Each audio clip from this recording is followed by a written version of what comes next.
Salve, Legião X! Estamos de volta aqui mais uma vez com este quadro que já é clássico, né, Biel? Como é que pode? Ele já nasceu Quero clássico. Café! É!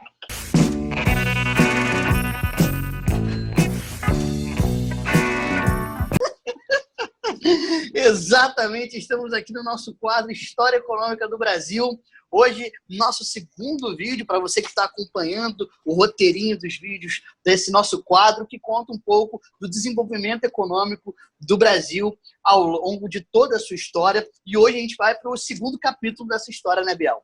Falar sobre a questão do famoso, maravilhoso, necessário e fundamental café. Não apenas do ponto de vista econômico, mas também, né, existencial, né, Biel? Pô, isso aí, ainda mais na quarentena que estamos vivendo aqui. Cuidado com o café na quarentena, galera, que tu fica mordendo o pescoço dentro de casa. É um grande prazer estar na companhia de vocês mais uma vez. Eu sou o Gabriel Feitosa. Muito boa tarde, Gabriel Mendes. Bom dia, boa tarde, boa noite a vocês. E sim, né, a ideia é analisar aqui no nosso segundo episódio da incrível história econômica brasileira, essa saga para entender nossas características financeiras, pegando ali a linha do tempo como um fio condutor. E acho que é interessante pensar como o café rende um episódio, né, Mendes? Rende um episódio só para essa plantinha maravilhosa, né? Exatamente, até porque a produção do café se inicia no Império, a economia cafeeira, né, se inicia no Império e se estende até o Brasil República, até a Primeira República, né? Então, perpassa dois períodos históricos. O café vai se tornar, de fato, o principal produto de exportação do Brasil na segunda metade do século XIX e na primeira metade do século XX e, portanto, merece um episódio próprio, porque a partir do café também, né, Biel? A gente vai perceber uma série de atividades econômicas paralelas, inclusive falaremos de dois surtos industriais, um nessa aula, outro numa aula mais à frente, para entendermos que o próprio surto industrial que o Brasil vai, né, passar ali na segunda metade do século XIX tem relação do café. Muito bem. Total. É muito importante, né? Por isso, um episódio só para esta plantinha maravilhosa que tem a sua chegada ao Brasil. Aqui a gente começa já a analisar um pouco dessa história no século XVIII. Né? O século XVIII é um século basilar ali na linha do tempo europeia. A gente usa o 18 como marco para o início da nossa era contemporânea, onde temos a Revolução Industrial, a Revolução Francesa, a Revolução Americana também, né, a nossa independência das 13 colônias. E tudo isso acaba desenvolvendo possibilidades de novos padrões culturais, novos padrões de consumo, e o café acaba entrando um pouco nessa nova etapa, né, de uma cultura burguesa, de uma cultura dos cafés em Viena, dos cafés em Paris, que tradicionalmente, né, é bom deixar claro, o café vamos lembrar que é uma plantinha, né, oriundo ali dos planaltos da Etiópia, e que depois vai ser desenvolvido na Arábia, propriamente na Idade Média, né, ali na Península Arábica. E durante muito tempo, né, Mendes, isso inclusive já foi tema no Enem, como o café foi visto como uma bebida diabólica pelo homem europeu, em virtude da sua origem árabe, da sua origem africana.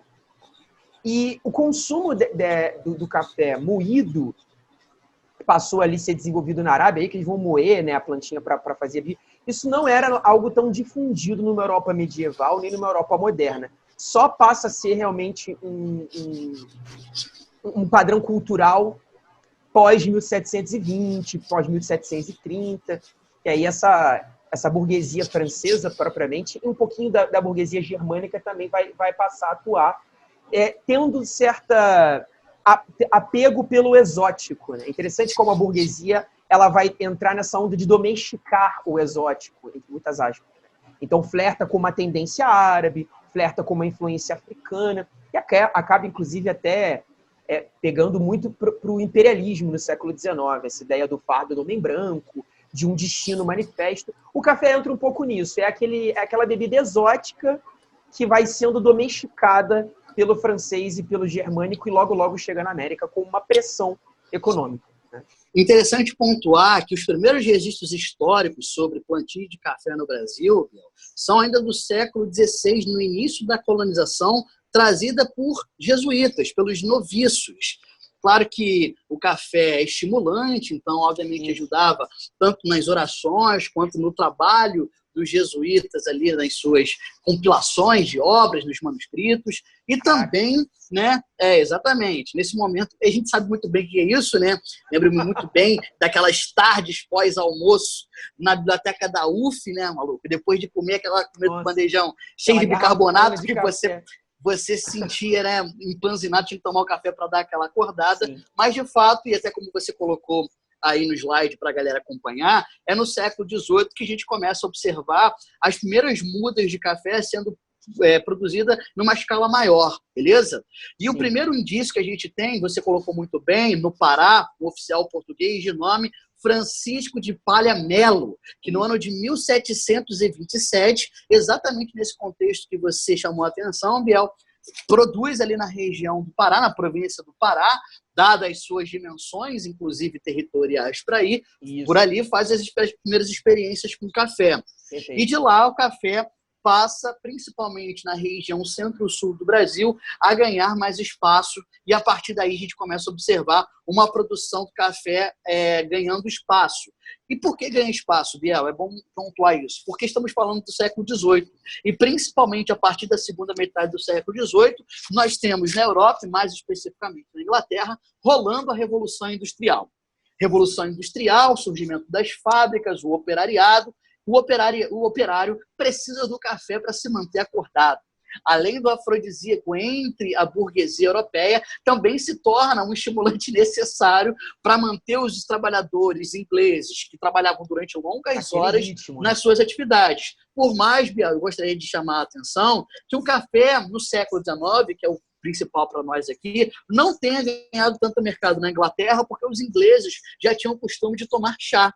Isso é interessante. A gente vai ver, inclusive, os ingleses sendo importantes financiadores do café no Brasil, mas eles não tiravam, faziam do comércio do café uma atividade tão necessária para eles. Mas, nesse início, nesse start, principalmente lá na Inglaterra, no século XVIII, a gente vê até essa inserção do café. Depois é que a gente vai observar que essa cultura não se fez tão presente na Inglaterra. Se a gente for para a Alemanha, por exemplo, no século XIX, é uma outra história. Total. Se a gente for para os Estados Unidos, nosso principal comprador de café também é uma outra história. Então a gente percebe que isso está relacionado, eu sempre digo isso nas aulas, a uma mudança de hábito, como você muito bem comentou, uma mudança cultural. E é claro que a Revolução Industrial, o capitalismo industrial, obviamente tem impacto nessa mudança de hábito, né? Nessa mudança de costume. Sim, isso é muito importante, até para a gente começar aqui, né, a analisar essa primeira fase da cafeicultura, que é uma fase tímida ainda. A gente está pegando uma visão, galera, bem clássica, tá, do ciclo da cafeicultura no seu âmbito mais tradicional, século XIX. Geralmente os autores dividem aí em 3 grandes fases de expansão. E aqui a primeira etapa, você vê, eu estou até estendendo a linha do tempo dela ali, 1720 até 1850, porque é um período ainda de uma certa timidez, vamos colocar assim, numa produção ainda no modelo de pequenas hortas, próximas ali ao interior do Rio de Janeiro, já começando a penetrar na região do Vale do Rio Paraíba, e como você bem colocou, está seguindo um novo padrão cultural, absolutamente burguês, embora o Brasil ainda não tenha uma burguesia plenamente consolidada, mas ela vai caminhando lentamente aqui, e com experiências bem cirúrgicas na região de Vassouras e de Valença, que vão ser as regiões mais ricas do café no primeiro contexto. Tá? Só para deixar claro aqui, o Brasil vai ser tão importante nessa produção de café na segunda metade do século XIX, que a gente chega aí a produzir quase que metade de todo o café consumido, primordialmente na Europa e nos Estados Unidos. Só o Brasil. É interessante metade, é assustador isso. Exatamente. É interessante pontuar, que você chama muito bem a atenção aí no slide, que o início da produção do café no Brasil seguiu essa lógica das pequenas lavouras, das hortas. E isso muito acompanhando o modelo que vai ser utilizado, de fato, em grande parte da América Latina. No Brasil, que a gente vai ver uma diferença da transformação dessas pequenas lavouras para depois na produção nos grandes latifúndios, obedecendo aquela lógica do plantation, principalmente com relação ao Vale do Paraíba. Se a gente pegar, e aí tem um estudo fantástico que a gente vai colocar aqui no link depois, lembrando, né, Biel, que nessas aulas principalmente de viés, né, dessa linha do viés econômico, a gente está sempre colocando artigos e links aqui na parte de baixo para vocês poderem se aprofundar.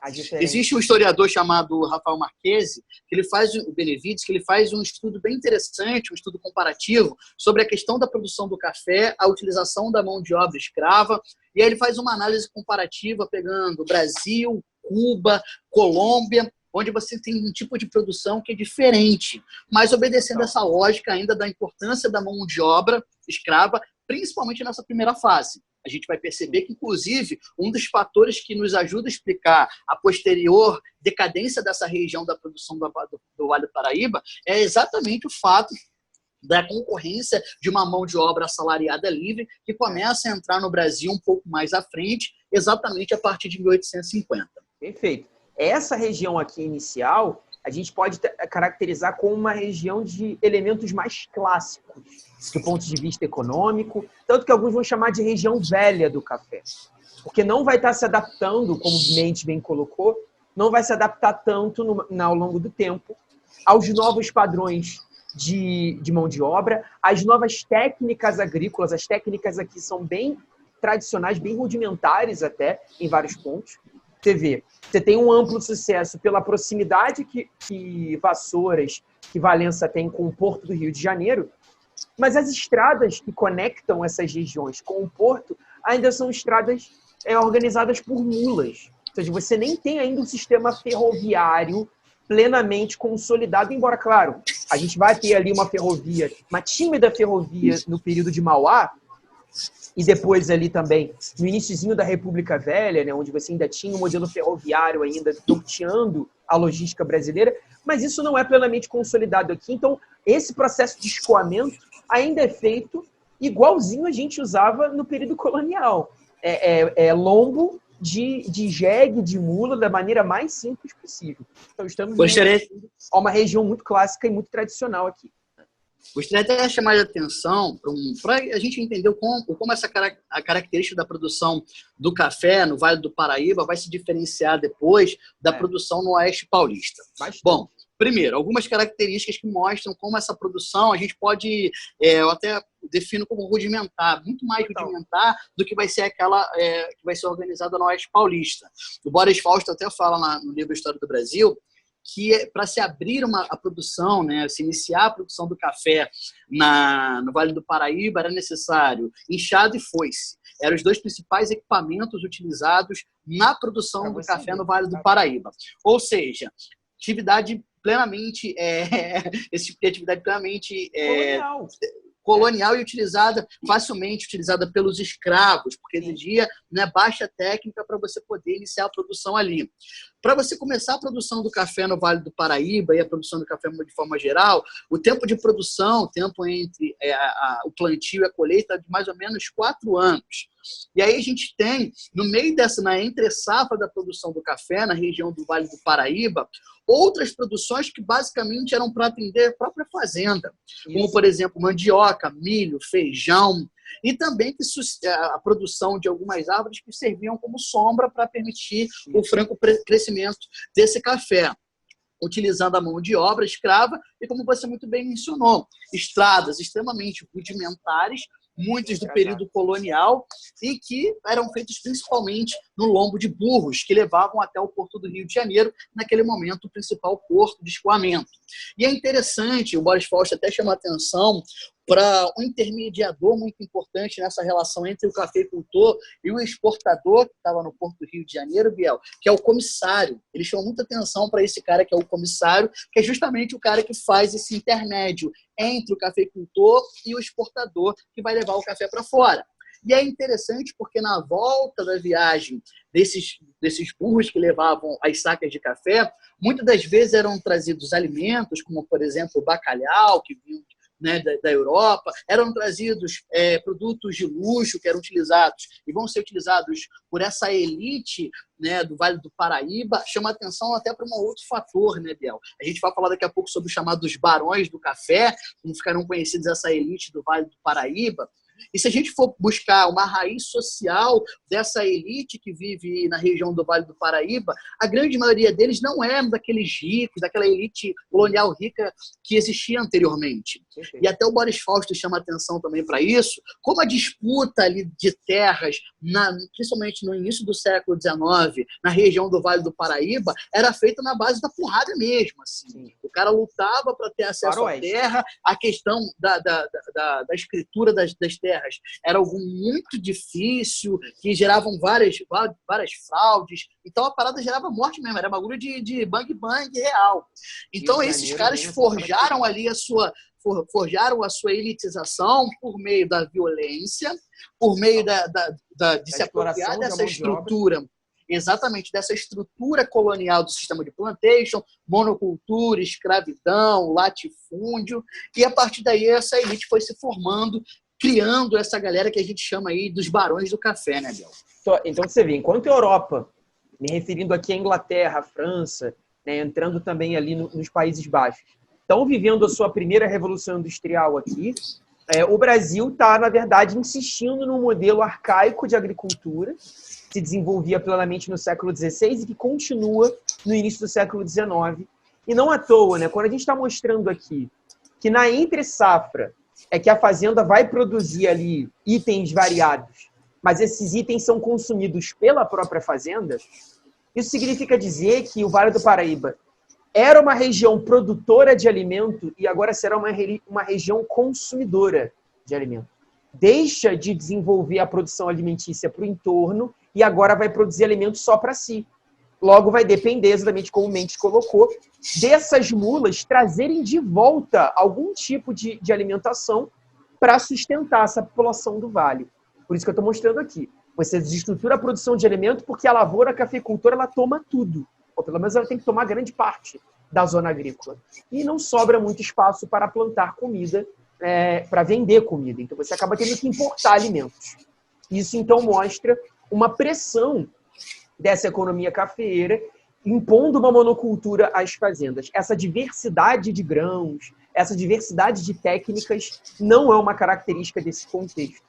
E quando você analisa a fase 2, a gente avança um pouquinho na linha do tempo aqui, essa segunda fase de expansão, nada mais é do que a consolidação do Vale do Paraíba. É isso, né? O Vale ele vai aos poucos crescendo na fase 1, timidamente, como a gente está mostrando no modelo de horta, e expandindo o plantation para essas zonas do interior. E a fase 2 seria a ideia do Brasil é o Vale, ou seja, o Vale do Paraíba agora representa a zona de ouro dessa produção cafeeira, sobretudo ali, né, pós-lei Eusébio de Queiroz, em 1850 até 1870, onde, inclusive, teoricamente, a escravidão está decaindo, né?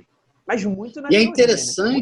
É interessante, Biel, porque é uma frase dessa época, de alguns desses barões do café, no qual eles falam, obviamente de forma bastante ambígua, o Brasil é o café e o café é negro.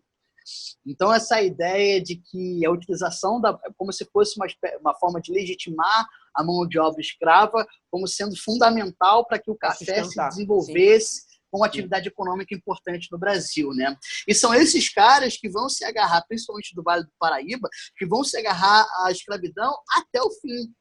Vão ser fortes opositores a todas as leis anti-escravidão, anti-tráfico, que começam a ser assinadas de forma mais aguda a partir de 1850, e que lá em 1888, quando houver, né, a abolição da escravatura com Princesa Isabel, vão se transformar nos famosos republicanos do 13 de maio, né? Que eram dessa elite conservadora aristocrática, mas que vão passar a defender um modelo republicano como uma afronta a Dom Pedro e a monarquia pelo fato de eles terem abolido a escravidão.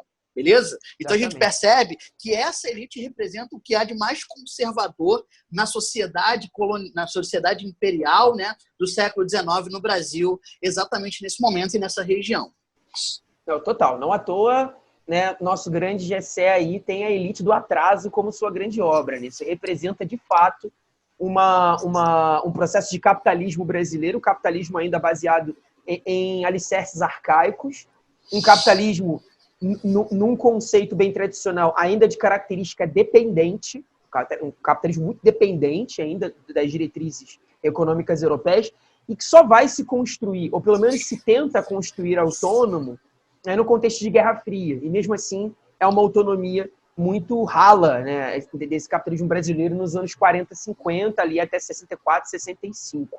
De fato, a gente está vendo uma elite com bases conservadoras e que só apoia um regime republicano inicialmente por pirraça, vamos colocar assim de maneira, né, mais rasteira. É uma elite que vai apoiar a república de pirraça. Então você vai abolir a minha mão de obra sem me pagar nenhum tipo de indenização, então tudo bem. Vamos apoiar o movimento republicano, e é daqui que vem esse movimento, né, os republicanos de 13 de maio, que faz referência à Lei Áurea, né, em 13 de maio de 1888, ali com a assinatura de Princesa Isabel. Você tem a figura aqui do Joaquim de Souza Breves, né, que pega ali, encarna a figura do rei do café, né, no Rio de Janeiro, inclusive encarnando ali tentativas de revolta, né, algumas jornadas revoltosas a partir de 1842, né, Mendes, ali, jornadas liberais, no contexto ali de transformação, né, no parlamento, onde Dom Pedro estava tentando ali, ora agradar Luzias, ora agradar Saquaremas, e você tem uma série de levantes liberais em 42, promovidos por uma certa elite cafeicultora, por uma certa elite da classe média, no Rio de Janeiro, em Minas e em São Paulo. E você vê, Dom Pedro, nosso Pedrinho, né, ele só consegue investir de fato num projeto cafeicultor depois de resolver essas tretas. Depois de resolver essa política interna brasileira que está caótica na década de 1840, 1850. Ele vai ter que lidar com a alternância ministerial intensa, vai ter que lidar com uma revolta muito agressiva em Pernambuco, a chamada Revolta Praieira, ali no curso de 48, né, pegando inclusive muita referência na Primavera dos Povos europeia. Depois que ele soluciona esses problemas internos, é que ele consegue... Ainda tem que lidar ali em 1845 com o fim da Revolução Farroupilha, sim, né? Farroupilha, que varreu o sul do Brasil. O primeiro decênio do reinado de Dom Pedro II é bastante tenso, e vamos lembrar que o maluco tinha 15 anos de idade, né? Sim. Então o maluco não era nem maior de idade, tinha que lidar com essa série de problemas, mas entendeu que a alternância de poder era a lógica de funcionamento para que o reinado dele funcionasse, e foi o que acabou acontecendo. Ele teve que botar Enquanto ele manteve essa relação de divisão, né, de alternância de poder, o reinado dele conseguiu se organizar minimamente. E é claro que toda vez que um grupo rival se colocava no poder, o outro se colocava em oposição, isso gerava alguns entraves, algumas disputas, mas é bom situar, né, Biel? A gente já está falando da segunda metade do século XIX, e aí a gente também tem que contextualizar economicamente que a gente está passando pela segunda Revolução Industrial. Já entrando e aí a gente tem a ampliação do processo de industrialização, e aí é nesse momento, exatamente nesse momento, que os Estados Unidos vão se tornar o nosso principal país de compra, de venda, né? De venda de café. Então a gente precisa mensurar isso, porque olha o tamanho dos Estados Unidos, a pujante economia norte-americana na segunda metade do século XIX, e como isso vai, de fato, permitir o desenvolvimento da produção do café, e, inclusive, isso vai começar a trazer entraves para a região do Vale do Paraíba. Por quê, Biel? Essa é uma pergunta interessante. Quais são os fatores que explicam a decadência da produção no Vale do Paraíba? Vários. A questão da mão de obra, que a gente acabou de falar, essa transição da mão de obra escrava para mão de obra assalariada, a questão da transição capitalista pelo qual o mundo passava, a escravidão já se mostrava um sistema em decadência, absolutamente limitado, já havia alcançado, né, o seu apogeu, se é que a gente pode falar sobre isso, mas agora já estava em decadência, por mais que o século XIX seja um dos séculos onde mais houve entrada de escravos na história do Brasil. Isso é muito interessante. É o período de auge e, ao mesmo tempo, de decadência. Beleza? E o café tem um papel importante, tem uma parcela importante nessa entrada de escravos. Só que já há um contexto internacional de enfrentamento a isso. E a Inglaterra se coloca como uma grande liderança contra a escravidão no mundo, e a Lei Bill-Aberdeen, em 1845, é, de fato, a intenção da Inglaterra de paralisar o tráfico negreiro de forma aguda naquele momento. Isso vai ter reflexos, inclusive, aqui no Brasil. A Lei Eusébio de Queiroz, em 1850, e também a Lei de Terras, incentivam ainda mais não apenas a chegada de imigrantes, mas o frear da atividade do tráfico negreiro no Brasil. Além disso, Biel, além da questão da mão de obra, é importante também falar da questão do solo na região do Vale do Paraíba. O fato de ser uma produção predatória no Vale do Paraíba fez com que a produção naquela região tivesse um fim muito mais rápido. Se a gente for fazer uma comparação, Biel, no Vale do Paraíba, a produção do café geralmente levava cerca de um quarto de século. Se a gente pegar em comparação com o Oeste Paulista, a gente tem uma produção perene de cerca de 30 anos. Então, a gente percebe que há uma diferença interessante e importante também nessa questão do solo. A questão geográfica, dos próprios limites geográficos. Enquanto na região do Vale do Paraíba, Rio de Janeiro, e mesmo a zona da Mata Mineira, há um limite de fronteira geográfica interessante, o Oeste Paulista, que vai ser a área para a qual a gente vai se dirigir daqui a pouco, era um grande vazio, o que permitiu também o desenvolvimento de forma mais plena da atividade naquela região. E, é claro, um solo extremamente propício para esse tipo de produção. Ou seja, enquanto uma área a gente tem uma série de elementos desfavoráveis, a gente vai ver uma outra área despontando com uma série de elementos favoráveis. Porque com a formação da atividade do café no Oeste Paulista, a gente vai ver, por exemplo, uma inserção de imigrantes assalariados, e o desenvolvimento de técnicas muito mais desenvolvidas do que na região do Vale do Paraíba. Isso é importante de pontuar, até, Biel, para a gente entender essa diferença, porque é questão de prova toda hora. Não, isso é muito clássico, né? São Paulo adora cobrar isso, essas características de contraste entre as duas regiões, né? É claro que aqui você já tem um governo também interessado em investir nesse tipo de atividade, que, como a gente comentou, Dom Pedro II já tem uma certa política de coesão interna. Isso favorece os investimentos econômicos. O ciclo do café, tradicionalmente nos livros, ele é colocado já começando na regência, mas ele realmente ganha um investimento estatal pesado agora na fase do oeste de São Paulo. É uma região considerada mais moderna, as próprias técnicas de lavrar a terra, de adubo do solo, são melhores, até porque a gente está falando aqui da terra roxa, apelidada assim, alguns explicam, pela atuação de imigrantes, né, que vem a terra avermelhada e ali dão um nome, né, terra roja, né, do espanhol vermelho. Essa crise do tráfico negreiro, a gente tem que dar nome aqui a isso, né? A gente está falando claramente da Lei Eusébio de Queiroz, a partir de 1850, que oficializa essa proibição do tráfico pelo Atlântico. Porém, isso não significa dizer que o tráfico interprovincial também vai ser totalmente combatido. Pelo contrário, você até aumenta o tráfico entre as províncias, que agora você não tem mais um sistema tão organizado de navios negreiros. A Inglaterra já tinha pressionado antes, com a Lei Bill Aberdeen, em 45, e agora o Brasil valida a sua proibição do tráfico. Mas o tráfico interprovincial é muito forte, né? Na real, né, Biel, essa reivindicação inglesa com relação ao Brasil é desde o período joanino, né? Perfeito. E, inclusive, no processo... e se a gente pensar na lógica já do Brasil independente, já no processo de reconhecimento da nossa independência, a Inglaterra já exigiu o fim do tráfico negreiro. Pensar que no ano de 1826 já foi assinado um primeiro projeto de lei, que foi ali, teoricamente, né, assinado em 1827, que deveria entrar em vigor em 1830 e que somente no início da regência, em 1831, é assinada uma chamada Lei Antitráfico, que, na verdade, não teve vigor nenhum, não teve força nenhuma, inclusive ficou conhecida como Lei para Inglês Vir. Diante dessa apatia do Império Brasileiro de adotar medidas mais práticas contra o tráfico negreiro e contra a escravidão, foi assinado uma lei internacional, uma lei inglesa chamada de Lei Bill Aberdeen, que dava à Marinha Inglesa a autorização de intervir em navios que traficavam escravos, né?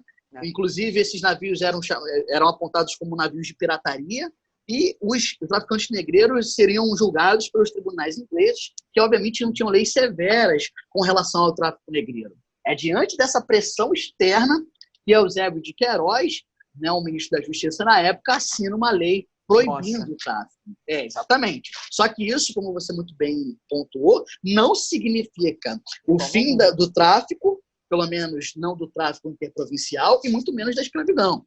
A gente ainda vai ter pelo menos mais 38 anos de escravidão até que ela seja realmente extinta, né? E a gente tem até um quadrinho no final da nossa aula que a gente vai explicar, né, Biel? Que até a questão da mudança da mão de obra também tem relação com um fator externo, mas mais à frente a gente fala sobre isso. Essa escravidão aqui, eu estou até usando o conceito de segunda escravidão aqui, que é um conceito até polêmico, nem todos os historiadores concordam com essa noção, mas que a América, especialmente aqui, Brasil, Cuba, você citou também o caso de Colômbia, essa região ali do Caribe venezuelano também, que você vai ter uma nova onda de uma escravidão tradicional. Não é porque você tem pressões europeias que a escravidão nesses territórios, Brasil, Cuba e Venezuela e Colômbia, a escravidão diminuiu, pelo contrário.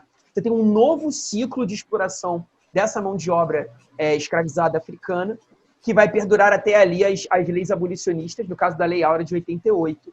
E isso, segundo muitos historiadores, impede a formação de uma classe camponesa plenamente livre no Brasil. Essa ideia de que o Brasil tem uma brecha camponesa, onde, na prática, nossa mão de obra rural livre, ela só se forma, de fato, lá para a década de 20 e 30. Não à toa, o movimento rural brasileiro ele tem uma organização tão difícil na sua estrutura de movimentos sociais que só mesmo se consolida no governo JK e, posteriormente, Jânio Jongo. Ou seja, a gente está falando dos anos 60, com as ligas camponesas e lá na frente com o MST. Mas isso é outro papo, a gente vai entrar nisso quando chegarmos lá. Mas é só para você ter essa dimensão, né? O debate acerca da abolição escravista, ele bate num ponto aqui que é muitas vezes falacioso. A ideia de que a escravidão diminuiu necessariamente nesse contexto. Pelo contrário, ela foi reforçada muito por conta do Vale do Paraíba e o Oeste Paulista também vai pegando um pouco do refúgio desses escravos, embora a experiência livre comece timidamente a aparecer no caso de italianos e alemães, né? O início de uma migração. Se os nossos caros telespectadores e internautas quiserem procurar, é possível ver análise de dados do número de entrada de escravos, e é interessante, no início do século XIX, entre 1811 e 1820, você tem menos escravos do que entre 1820 e 1830, 1840, 1850, quando os números vão aumentando. Sim. Exatamente no mesmo momento que começam a ser assinadas essas leis anti-escravidão. Então é interessante fazer essa comparação e, pegando dados, fica ainda mais evidente que não necessariamente o século XIX acompanhou uma decadência correta. Não é uma reta que vai caindo. Caindo. Exatamente. É mar de morro. Fica. Exatamente. Você pega as tabelas de 1850 em diante, elas mostram até uma certa diminuição do fluxo desse tráfico interatlântico, por conta da Lei Eusébio de Queiroz. Mas, galera, há um reforço absurdo de uma escravidão, por exemplo, do Ceará para o Rio de Janeiro, da Bahia para São Paulo, de Pernambuco para Minas Gerais. Você começa a ter aí o Sudeste importando muita mão de obra nordestina, né, para você sustentar essa economia cafeicultura. Essa fotografia aqui do Marc Ferres, aí eu sempre confundo a pronúncia, Marc Ferrer, Marc Ferres, enfim, é o nosso grande fotógrafo do século XIX de origem francesa, brasileiro de origem francesa, que, enfim, clássica em prova, esses ensaios desse cara, muito cobrado aí, essas fotografias. Sebastião Salgado do século XIX, né? É tipo isso. Que é um cara ali que vai atuar muito numa fotografia de propaganda, vamos colocar assim. É esse ensaio que o cara faz no Vale do Paraíba, olha a data, gente, 1882. Quando você analisa fotos como essa, é evidente que isso aqui não é feito no calor do momento. Isso aqui é posado. É claro que o fotógrafo tem uma preocupação em buscar a pose desses trabalhadores. Quase como se ele estivesse pegando os caras aqui no cotidiano, né? Então aqui um clique, um flagra dessa lavoura. É claro que não. Existe essa dimensão onde você coloca as pessoas com as suas marcas escondidas, porque o corpo desses trabalhadores está muito bem coberto, para a gente não ver as marcas dos flagelos sobre essa mão de obra. A ideia de que eles estão ali numa certa organização com instrumentos novos. Claro que isso tudo é proposital na fotografia, até porque a fotografia no século XIX ela não é fruto do acaso, não é um story que você faz aleatoriamente. É tudo muito bem pensado para trazer essa ideia de uma humanização do escravo. Essa é a visão aqui. E essas fotografias aparecem muito em concurso, você vê, olha a data, 82. Gente, a escravidão cearense Já está acabando nesse contexto. Mas isso não significa dizer que nós já temos uma plena liberdade no Brasil. Acho que essa foto reforça ainda mais a ideia de uma segunda escravidão nas lavouras do Rio de Janeiro. Sintetizando, né, Bel? Entender que história é processo. Perfeito. Não existe movimentos estanques, uma coisa. O cara morre medieval, ou dorme medieval e nasce moderno, dorme escravo e imediatamente dorme livre. Por mais que no 13 de maio ele fosse escravo e 14 ele estivesse livre, isso foi um processo. Ele não simplesmente foi livre, foi liberto do dia para a noite. Né? E não é sempre linear. Essa ideia, Lula Dias acha que relação de causa e efeito sempre gera uma linearidade nos fatos, nem sempre. Né? Aqui a gente está vendo, na verdade, um fluxo de escravidão que vinha oscilando bastante, muito criticada na Europa, mas a elite brasileira vai se mantendo apegada a esse modelo de mão de obra, porque acreditavam piamente que se abolisse a escravidão aqui, a economia entraria em colapso. Essa era a visão da elite no Brasil. Se abolir a escravidão, este país quebra. Nós não temos como nos sustentar sem o escravo. Olha aí, a análise pode puxar para a atualidade quando se fala, por exemplo, de salário mínimo, quando se fala, por exemplo, de lei trabalhista e coisas do tipo. O mesmo discurso era muito forte nesse contexto. E o território da Terra Roxa, o chamado Oeste Novo, né, como a gente fala, até lá era Vargas, até ali, década de 30, 35, até o início dos anos 40, é um território fundamental agora como zona mais moderna.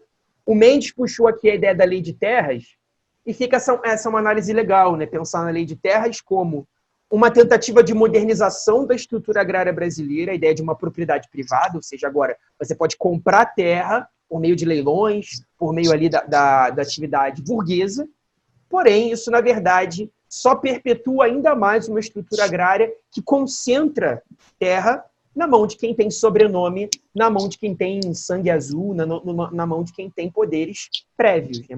Para ficar mais claro do que isso, né, Biel? Entender que antes, lá no período colonial, isso se dava por meio de doações, e as doações eram feitas às principais famílias, ou aos mais ricos, o que já estabelece ali o início do latifúndio, e a lei de terras basicamente só consolida isso, tornando isso uma premissa jurídica, né, do Estado, uma política de Estado, que se dá através da compra, né? Então, os leilões evidenciam que apenas os mais ricos, obviamente, tinham condições de ter acesso e comprar. Por mais que interessante, né, Biel? Isso se fosse vendido fora do Brasil como uma maneira de incentivar a vinda de imigrantes. Mas a lei de terras visava justamente impedir que esse trabalhador imigrante se tornasse imediatamente um proprietário. Não à toa o imigrante só poderia ter acesso à terra depois de 3 ou 4 anos de estadia no Brasil. Ou seja, para dificultar também que essa mão de obra potencial se tornasse imediatamente um proprietário e passasse a disputar ali com o cafeicultor a posse dessas terras ou com os grandes proprietários a posse dessas terras. Né? Então isso significou o fim das fraudes para se angariar terras no Brasil? Vai pensando assim, né? Inclusive, a lei de terras foi feita, a consolidação do latifúndio, da concentração fundiária, né? Foi cristalizada nesse momento. E bagulho de reforma agrária, né, Biel? Nem um sinal no horizonte, à vista. Nada. Não há. A gente tem aqui, na verdade, essa perpetuação de uma estrutura agrária que prioriza realmente os sobrenomes, os barões, como são chamados aí, essa elite carioca, né, fluminense, vamos dizer assim, e que vem se perpetuando no Brasil desde as capitanias hereditárias. Né? Essa estrutura agrária ela se consolida, se cristaliza, como o Mendes colocou. Dá para você também fazer um comparativo aqui entre Vale do Paraíba e Oeste Paulista na questão portuária. Agora, o Porto de Santos ganha um valor absurdo. Né? Não à toa, a nossa primeira Bolsa de Valores surge em Santos, depois é que ela vai operar no Rio, depois, em tese, opera em São Paulo, né? Mas você tem a formação de uma bolsa de valores em Santos, mediante ali esses grandes investidores do café que querem começar a botar o seu dinheiro em outras atividades, até porque, né, com o gradual recrudescimento desse tráfico interatlântico, você tem que usar o seu dinheiro para investir em outras questões. Então, o cara vai investir em bolsa, o cara vai investir em ferrovia, o cara começa a investir em pecuária, ele vai investir gradualmente no cacau, no mate, em outras atividades agrícolas. Então, por isso que surge ali também nesse momento, aproveitando, nessa terceira fase, o que alguns historiadores chamam de burguesia do café. Sim. Porque esses caras também passam a diversificar os seus investimentos mediante a esse vultuoso aporte de recursos, né, de capital, proveniente tanto da lucratividade oriunda do café, quanto também, Biel, é importante a gente mencionar, né, de mecanismos adotados internamente pelo Estado brasileiro que também vão provocar uma proteção do nosso mercado. Vamos lembrar que em 1844 a gente tem a tarifa Alves Branco, que é uma tarifa protecionista, o que também permite o desenvolvimento, por exemplo, de uma certa atividade industrial no Brasil, exatamente nesse período ali, entre 1850 e 1870, cujo principal personagem, e acho que quando a gente for falar de industrialização, a gente vai antecipar com esses surtos industriais, a gente pensa na era Mauá, né? Irineu Evangelista de Souza, que é o cara que investe muito em ferrovias, por exemplo, não apenas na região do Vale do Paraíba, lá com a Estrada de Ferro Central do Brasil, mas também com ferrovias na região de São Paulo, do Paraná, inclusive, né? Lembrar a malha ferroviária, sim. Exatamente. A gente está falando do Porto de Santos, né?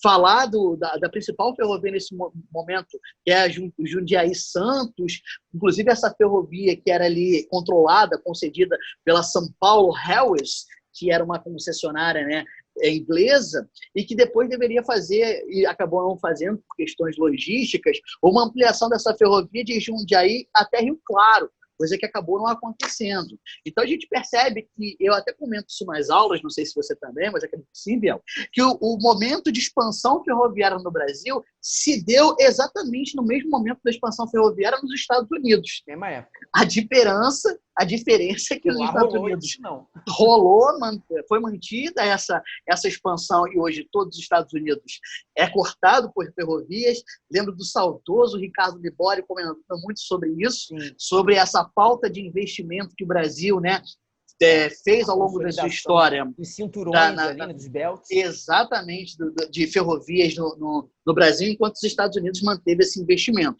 Tudo isso, então, cria uma estrutura muito mais moderna, e você utilizou essa palavra muito bem, né, Biel? Essa modernização da estrutura do café no Brasil.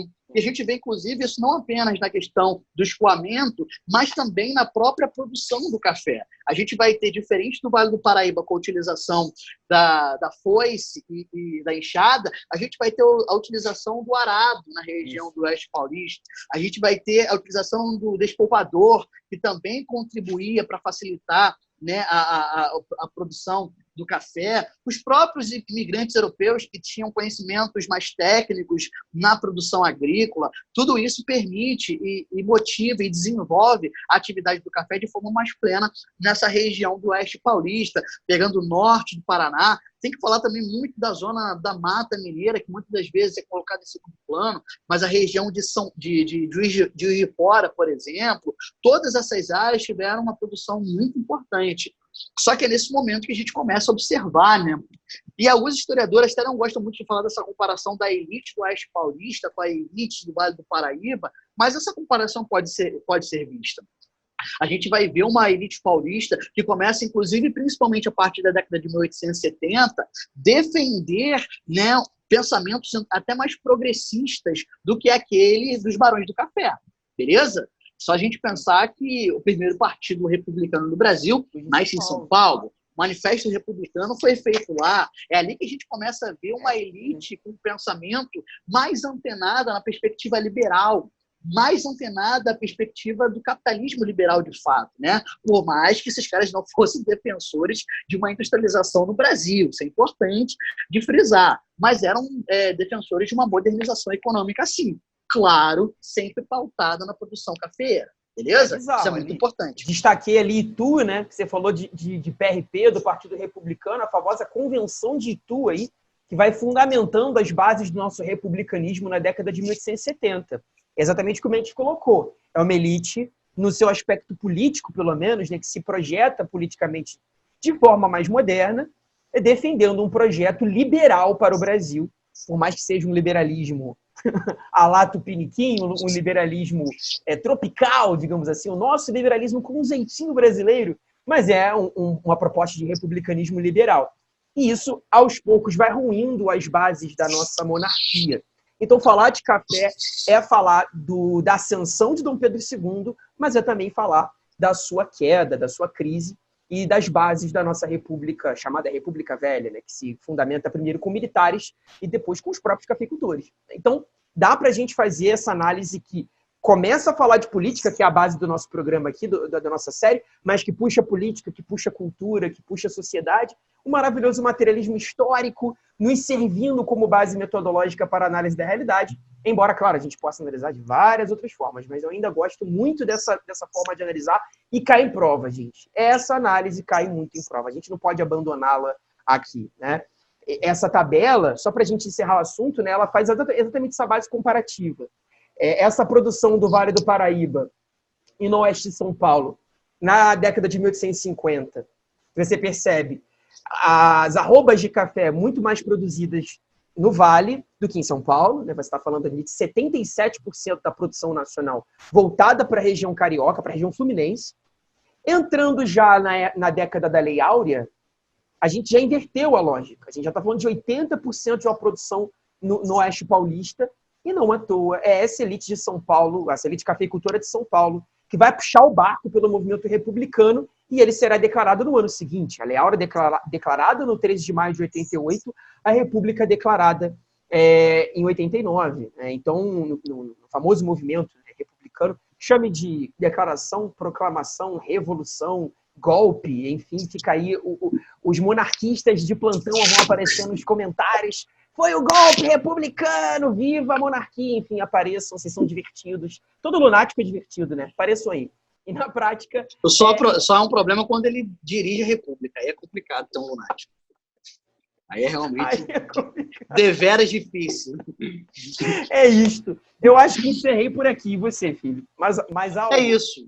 Só para finalizar dizendo que essa mudança econômica da terceira fase vão ter implicações políticas importantes que vão catapultar uma nova classe ao poder. O grupo econômico, hegemonicamente econômico do país, também vai se tornar o grupo hegemonicamente político a partir da proclamação da República em 1889, dando margem para novas aventuras, sim, narráveis, e analisáveis, e discutíveis, e entre outras cositas mais, né, Biel? Pero essas são cenas dos próximos episódios. Episódio 3, galera, sobre surtos industriais. Vamos falar dos surtos, esse negócio que a gente está produzindo muito na quarentena. Vamos falar dos nossos surtos industriais no episódio 3. Eu quero Vargas, Gabriel, eu quero Revolução Industrial, eu quero a CSN. Calma, vamos chegar em Vargas, o grande pai da industrialização brasileira, segundo muitos, em outro episódio. No 3, a gente ainda vai preparar o terreno para Getulhão, falando das nossos surtos, e seguimos essa maravilhosa série, que eu espero que vocês estejam gostando e nos acompanhando. Ok, galera? Grande beijo. Não percam os próximos episódios, não percam os artigos que vamos colocar aqui abaixo. Estudem. Conhecimento é revolução, amigos. Conhecimento, beijos. Isso. Por favor, beijos no core. Amo vocês e até breve. Chega a quarentena.